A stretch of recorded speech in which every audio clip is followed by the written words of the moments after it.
সব নবীকে মানি, শেষ নবী মুহাম্মদুর রাসূলুল্লাহ। সব কিতাব বিশ্বাস করি, শেষ কিতাব কিয়ামত পর্যন্তর জন্য একমাত্র কিতাব কি? আল কোরআন। জোরে বলেন কি? কোরআনই আমার জিন্দেগীর সাথী। আল্লাহর নবী বলেন, মান জাআলাল কুরআনা আমামাহু কাদাহু ইলাল জান্নাহ। এই মান জাআলাল কুরআনা আমামাহু কাদাহু ইলাল জান্নাহ। এ কোরআন এমনই একটা সংবিধান, এ কোরআন এমনই একটা গাইড, এ কোরআন এমনই একটা পাঠ্যপুস্তক, এ কোরআন এমনই একটা সিলেবাস, একে যারা সামনে নিয়ে চলবে, কোরআনে তাকে কোলে কইরা কিয়ামতে জান্নাতুল ফেরদাউসে পৌঁছায় দিবে। দুঃখের বিষয়, ওমান জালাল কুরআনা কলবা যারাহু যাহরিহি। আর যেই ব্যক্তি কোরআনের সাথে বেয়াদবি কইরা কোরআন পড়বে না, কোরআনের সব কাজে পিছিয়ে রাখবে, দুনিয়াকে সামনে রাখবে, কোরআনের পিছিয়ে রাখবে, কোরআনের জন্য সময় বরাদ্দ কম দেবে, দুনিয়ার সব কাজের জন্য সময় বরাদ্দ বেশি দেবে, জেনারেল পড়ার জন্য 20 বছর সময় ব্যবহার করবে, লক্ষ লক্ষ কোটি কোটি টাকা খরচ করতে রাজি, আল্লাহর কোরআন পড়তে জন্য সময় দিতে রাজি না। সপ্তাহে মাত্র শুক্রবারে 1 ঘন্টা কোরআনের মাস্টারের জন্য, শিক্ষকের জন্য বেতন মাত্র 500 টাকা। ম্যাট্রিক পাস করলে 5 মণ জিলাপি, গোল্ডেন প্লাস পাইলে 5 মণ সমসম বরাদ্দ। আর করে সন্তানে যেদিন কোরআন হাতে নেয়, কোরআন পড়া শেখে, সেদিন মাত্র 20 টাকা দামের 1 প্যাকেট স্টার বিস্কুট। আর একখান কোনা ছিঁড়া 10 টাকার নোট, নতুন নোটও দেয় না, কোনা ছিঁড়া পুরনো একটা নোট, বিস্কুটের প্যাকেটের কোনা ভুটোরি ওর মধ্যে দিয়ে, হুজুর কোরআন শরীফ ধরাই দিয়ে। ছেলে যেদিন হাফেজ হয়, আব্বা সেদিন স্টেজে আসে না। ছেলে যেদিন মাট্রিকে গোল্ডেন প্লাস পায়, স্কুলে যেদিন রেজাল্ট প্রকাশ করা হয়, আনুষ্ঠানিকভাবে সেদিন বাপ 2-5 মণ মিষ্টি নিয়ে যায়, আলাদা আনন্দের সাথে যায়। আল্লাহর নবী বলেন, একেই বলে কোরআন রে পিছিয়ে রাখা, একেই বলে কোরআন রে পিছিয়ে রাখা। কোরআন পড়তে সময় পাও না, কোরআনের পিছনে খরচ করতে সময় পাও না, কোরআনওয়ালাকে পয়সা দিতে রাজি না, দুনিয়ার পিছনে পয়সা দিতে রাজি। আপনারা একটু জবাব দেন আমার সাথে। আমার দিক লক্ষ্য করতেছেন কথা? আমার সময় কম, কামাই বেশি, অল্পক্ষণের ভিতরে একটু কথা কয়ে সারিয়ে যাব, এই জন্য কথা ঘন হয়ে যায়, কান কাটা রাখতে হবে, খেয়াল করতে হবে। হাই স্কুলে পড়ে, হাই স্কুলের মেয়েরা তো সব 6-7 বছর বয়সী, কলেজে সর্বোচ্চ 10, বিশ্ববিদ্যালয় 11-12, সব নাবালক মেয়েরা বিশ্ববিদ্যালয় পড়ে না। বিশ্ববিদ্যালয় ভর্তি লাস্টে যাইয়া বেরোয় আসার আগে, বেরোয় আসার সময় তার যে বয়স হয়, তার সময় মতো বিয়ে দিলে ওই বয়সে সে নানি হয়ে যেত, ঠিক না? 32, 33, 35 হয়ে যায়, বিয়ের এনার্জি শেষ। তারপরে তারাই কয় না, আমরা এখন আর বিয়ে করব না। আগে ছেলেরা বিয়ে করতো, মেয়েরা বিয়ে বসতো, আর এখন ভর্তি বুড়ো হয়ে যায়, সেটা মেয়েরা কয় আমরা বিয়ে করব না। এই বয়স পর্যন্ত। এখন বলেন, হাই স্কুল, কলেজ, বিশ্ববিদ্যালয়, বাংলাদেশে সহশিক্ষা আছে না নাই? সহশিক্ষা মানে নারী আর পুরুষ একই সাথে পড়ে, এরকম সহশিক্ষা আছে না নাই? এরা তো সবাই, মেয়েরা বোরকা না পরলেও বিশ্ববিদ্যালয়ের ছেলেরা তো বোরকা পরেই। ছেলেরা বোরকা পরে, মেয়েরা বোরকা পরে, ছেলে মেয়ে সব প্যান্ট পরে, কি পরে না? মেয়েরা শার্ট গায়ে দেয় বুতাম খুলিয়ে, সুবহানাল্লাহ। একটু কর না কে কিছু। ছেলেকেও উড়না নাই, মেয়েকেও উড়না নাই, বরঞ্চ ছেলেরা উড়না পরে, গলায় রুমালে একটা ঝুলোই দিয়ে এরকম থাকে, তো ওই মাটি পর্যন্ত লম্বা উড়না পরে ছেলেরা, মাশাআল্লাহ। মেয়েরা উড়না পরে না তা না, এই গলায় পেঁচ দিয়ে ওই ধারে ছাড়িয়ে দেয়। ছেলেরা সামনে ছাড়ে আর মেয়েরা পিছনে ছাড়ে। পিছনে কি ডাকতি ছাড়ে? হাই স্কুল, কলেজ, বিশ্ববিদ্যালয় এই সুন্নত আছে না নাই? এটা নবীর সুন্নত না শয়তানের সুন্নত? কথা বলেন।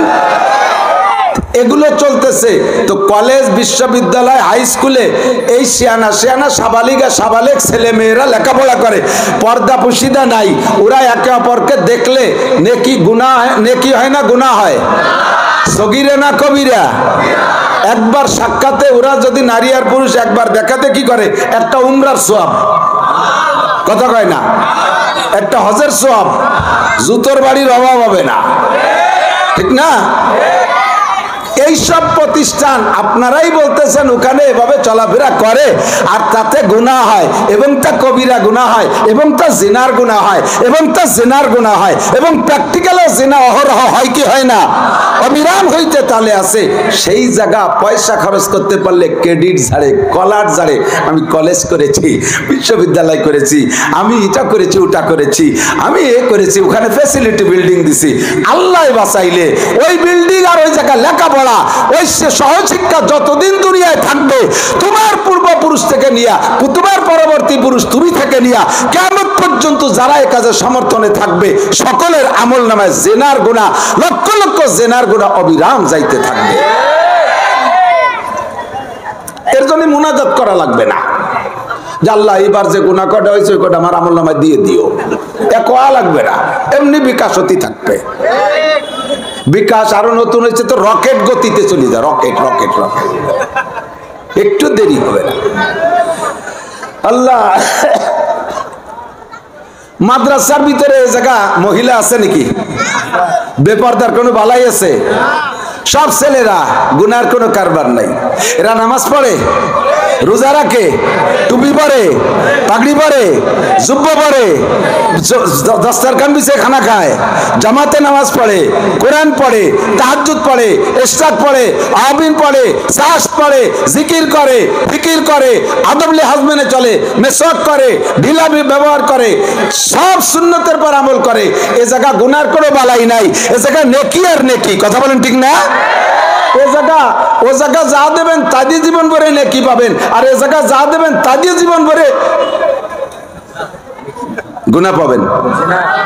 ওখানে যা দেবেন জীবন ভরে গুনাহ পাবেন, এখানে যা দেবেন জীবন ভরে নেকি পাবেন। এরপরও মানুষ ওইটাকে প্রাধান্য দিয়ে যাচ্ছে।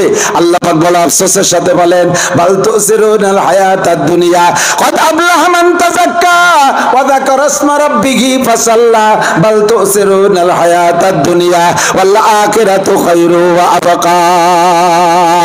এ দুনিয়ার মানুষ, তোমরা এত কিছু বোঝার পরে, দেখে শুনে বুঝে শুনেও তোমরা দুনিয়াকে প্রাধান্য দিচ্ছ, দুনিয়াকে প্রাধান্য দিচ্ছ।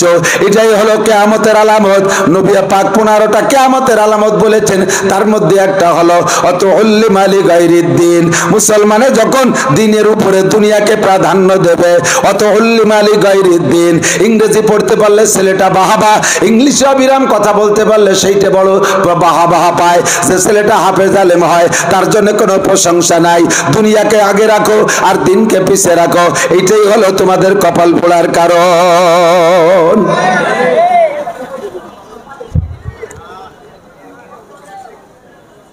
কথা না বলি, আপনারা যারা আসবেন পরিবেশ গঠন করে এদিকে এই পাশটা একটু বসেন, বসেন, বুঝতে হয় যেদিকে লোক বেশি এসেছে ওইদিকে লোক কম আছে, বক্তাদের কথা বলতে ডিস্টার্ব হয়।